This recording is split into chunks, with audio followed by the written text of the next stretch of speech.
them all down into one word, that word would be community. It would be the recognition of our deep interconnectedness. Hello, and welcome to the Global Summit, Voices 365 Media. I'm Melanie St. James, and I'm here with Sonia Richards, one of our core team members here in Tokyo, and also our creativity maven and the CEO founder of Thinktivity. COVID-19 is revealing many things that need healing in the pursuit of the thriving world that we're here to steward and bring in. And as many of you might know, if you've been looking at our website or have read what this webinar is about, we are building 5 impact teams here in Tokyo to tackle the Sustainable Development Goals in Impact Week this August. So yes, the Olympics has moved, but this is exactly when your regenerative solutions and us collaborating is needed most to usher in this more positive future that we know is possible. So we are doing what we can to not only shift the content online, but open the conversation to our global community and be inspired by the local voices that we are going to be having with us in these next 5 webinars, as well as in this August program. We are actually very, very blessed to have pulled together a pretty amazing bunch of leaders all the way from Kathmandu to Mexico City. I'd like to welcome Jennifer Kawa from Uganda. She's a health system strengthening expert in workforce, financing, information systems. You'll be hearing more from her. We have Ashok Raj Pandey, a longtime collaborator and co-creator of Opportunity Nepal in 2017. He is a youth leader and the founder of Hamro Doctor, the first online healthcare and information service in Nepal. We have Anne K. Scott tuning in from the UK, originally from Ireland, founder of Crossing Frontiers. She is an intuitive technologist and a fellow of the Presencing Institute Foundations course that I attended with her last summer. And last but not least, our latest addition is Roman Hannes, who is zooming in from Mexico, normally based in Peru with the Paititi Institute, which he's a co-founder of with his partner Cynthia. And Roman is also the director for the Center of Indigenous Medicine.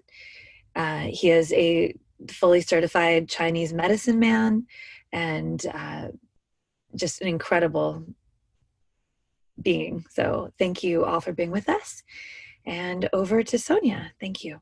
Thank you, Melanie. Thank you very much. So I would like to just start with a very simple question. We obviously are living in unprecedented times, at least in our lifetimes. And as we know, the COVID-19 pandemic is affecting so many facets of so many lives. And it goes without saying that well-being is taking a serious hit on a individual level, on a community level, and on a global level, which makes this conversation all the more important. And to begin and to really ground our discussion, I would just like to hear from each of you, what is well-being to you, and what does it look like to you? And how are you working to promote well-being?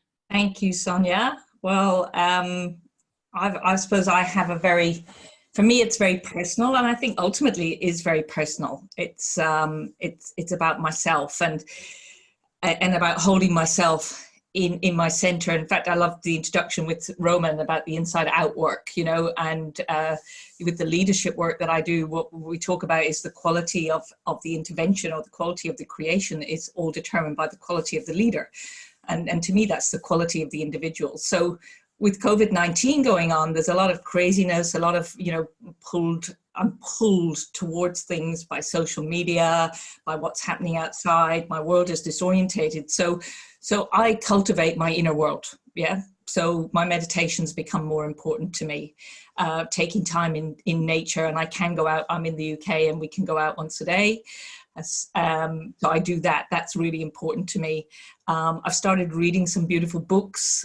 So I'm really cultivating that. That's become more important to me. So the quality of my inner center and my inner sense is what I believe that that's true for all of us. Yeah. And the more that we all take responsibility for that, I get that it comes together and it synergizes, and we're going to create something more beautiful on the other side of this. So that's how I see it. I would like to start by looking at well-being from how WHO defines it, that it's the state of both physical, mental, and social well-being. It's not just a mere absence of diseases among people. But when I try to personalize it to my level, well-being is just about my happiness, it's about my health, it's about the welfare of myself and the people that are around me. So for me, when I look at well-being and what I'm trying to do right now, I start with myself. I'm trying to promote my well-being in amidst all that is happening around me by trying to put things into perspective, live for the present, but focus in the future. I'm trying to exercise more. I used to exercise, but now I'm trying to do it more, bearing in mind that I'm spending most of my time indoors. I'm also trying to reach out to my neighbors, my friends, talk, and that's not just for my own personal well-being, but also for their own personal well-being. Looking out more for the vulnerable, for the people that are around me that would need help. I'm also looking at my children. I have my daughter who is 9 years old, and she's bombarded with all this information about COVID, and I realized that she's a bit, scared. So I look out for her. I'm also doing meditation and praying a lot more than I used to do. So all this put together for myself and for others means what brings all together what well-being is to me. This COVID-19, this pandemic, it has hit in Nepal and the whole world, right, in the globe. And what I personally am doing to make me feel, let's say, for being a well-being is, as being a public health, I just say health is in a different way, in a physical, mental, social, and spiritual, right? And so what I'm doing for physical health is I'm doing exercise, and I'm doing, just like, home, physical works of the house. And this for mental, what I'm doing is I'm reading books so that I get busy. I'm talking to people. I'm even doing forest therapy. I know you know it very well. Forest therapy is very popular in Japan. For this spiritual, I just read just books, holy books and everything. And in community level, what I'm doing is I'm just sharing my ideas as being a public health professionals and counseling to the people. I'm helping to overcome their mental issues and everything. I'm a public health professionals, and some of the medias, what they asked me about the questions last week, 3-4 days also, I had an interview in a radio network, right? I just gave my interview over there. They were asking me, how do you overcome the mental stress, what the government is doing, how, they're asking me these questions, and I just spread it through my views, through my phones, and give it through a radio. Well-being in my life has always had to do with a greater passion and purpose in life, and then coming in touch with the indigenous wisdom traditions, and then seeing how there is a lot to reciprocity, to seeing that there is a greater purpose to my life, and because of that I can take care of myself. If I just live for my own sake, then I don't tend to take care of myself as much. But if I see that I can be useful and there is a greater purpose to my life, then there is a greater motivation as well. And then I can connect with all of the reminders of that, to see how I wish for people that I love in my life to be healthy, to be happy, to be well. And if I'm miserable, then they are miserable as well. And so then this is this interconnectedness, the reciprocity that many ancient societies have been based on. And I really honor that wisdom in my own life. And then there are different practices that we engage in, such as the Amazonian breathwork, or it's based on the Amazonian indigenous wisdom that I've learned from the Witoto elder, and different insights, the shared healing song circles that we tend to do online these days, and really connect to the power of that passion, of that expression, and the inspiration that we find in each other. The personal well-being, our community well-being, and our global well-being. And I just feel like, you know, so often I'll just share, a lot of my friends and family, they'll say like, you know, you've got to put on your own oxygen mask first. And, you know, I was just hearing Roman, you know, saying if it's only for yourself, what is the point, and reciprocity. And I feel like we're all becoming more present to the relationship between yourself, your community, and that Earth is our home. And if we are not taking care of this home, we can't have well-being. You know, whatever your spiritual belief is, I think it's pretty incredible how the virus itself, just, you know, to bring it back also to what is COVID and what is it teaching us, you know, what is it surfacing? It is this connection to everything. It's becoming aware of mind, body, spirit. And, you know, I think there's a lot of words that get thrown around with wellness, mind, body, spirit. Certainly with regards to the Global Summit, I didn't really mention it earlier in the introduction, but this track, or we call it an impact team, we've also called it a stream or an intersection. We're looking at like this kind of intersection of issues of inner health, and our choices of every day, and how our choices affect the world. So in order to have a healthy planet, we need to make certain choices and focus on our own well-being, and seeing all of those connections. So I guess well-being would have a lot to do with a real awakening and awareness. In Nepal, there's been the most challenging aspect has been mental health. And I know we already mentioned that well-being can be seen as physical, mental, and social well-being. So I just wanted to open this up if someone wanted to specifically address this point about mental well-being in the midst of, and you mentioned it, of taking in all of this constant stream of news, and then also dealing with being isolated from other people. And we're such social creatures and wanting to be connected with people. In these traditions that we work with, the consciousness, the awareness is the main healing agent.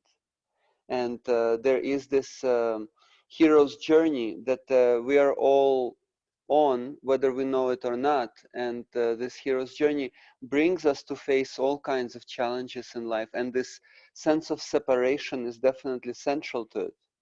And this is part of the child psychology. And I have a 3-year-old son right now, another one on the way. But it's part of child psychology is this womb separation anxiety.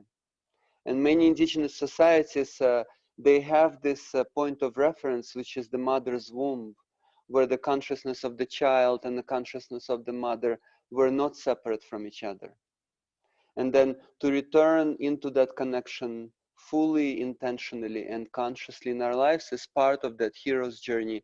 And of course, right now, this current world situation with COVID-19 is an accentuation of that, where we have to get lost in order to be found. And we have to really experience this separation that has been going on for quite some time now, but we've been kind of covering it up and avoiding it with just lots of instant gratifications and all kinds of meaningless distractions in our lives.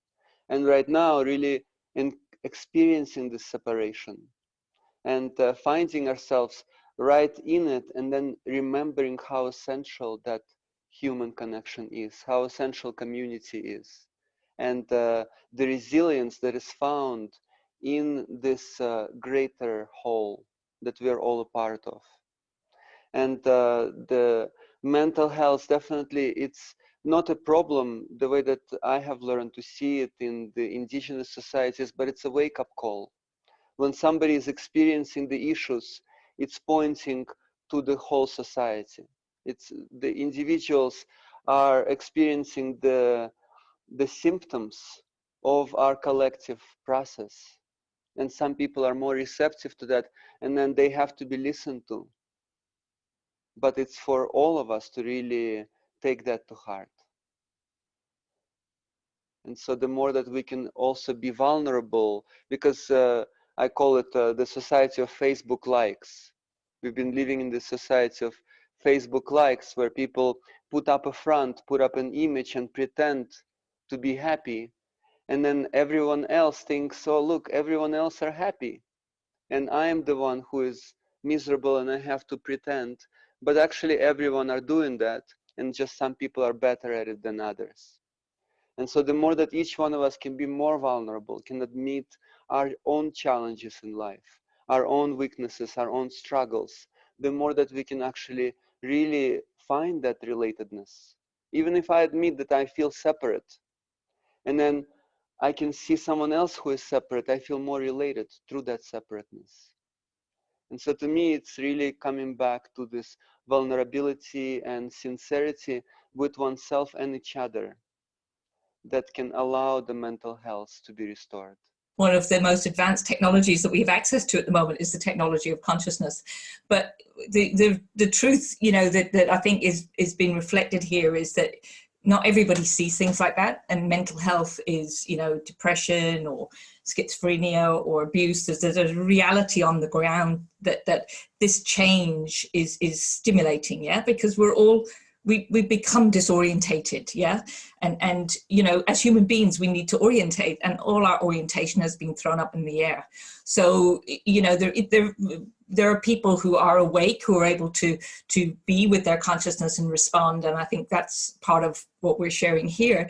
But then on the ground, I think there is a reality that we just got to be real about, and Deepak has obviously got some concerns about it. I think we're cool. I think we'll get through this, but you know, there is a reality, and I think that's something that we have to deal with. Like, the beautiful world that we want is gorgeous, but actually we've got more tension now, and what I call, you know, tension, which can be stress, or we can actually make it creative, yeah. And I think part of this conversation is knowing what's really happening, so that we can take the action that's going to serve in the moment as well. It's not, yeah, you know, there's reality to the mental health. I don't know if that's helping, Deepak, but I just kind of wanted to kind of be real about that, you know, that not everybody can actually access their consciousness. I mean, they can, I believe they can, but not everybody is in the place where they can. There may be, you know, poverty issues, there may be other issues, there may be underlying. Personally, I suffer from depression, so I actually have to be quite conscious, you know, and I know that this time has put me in that place where I could drop into a place of depression. So, you know, that's why I talk about my inner condition. That's why I think the inner capability, our inner capacity is so important.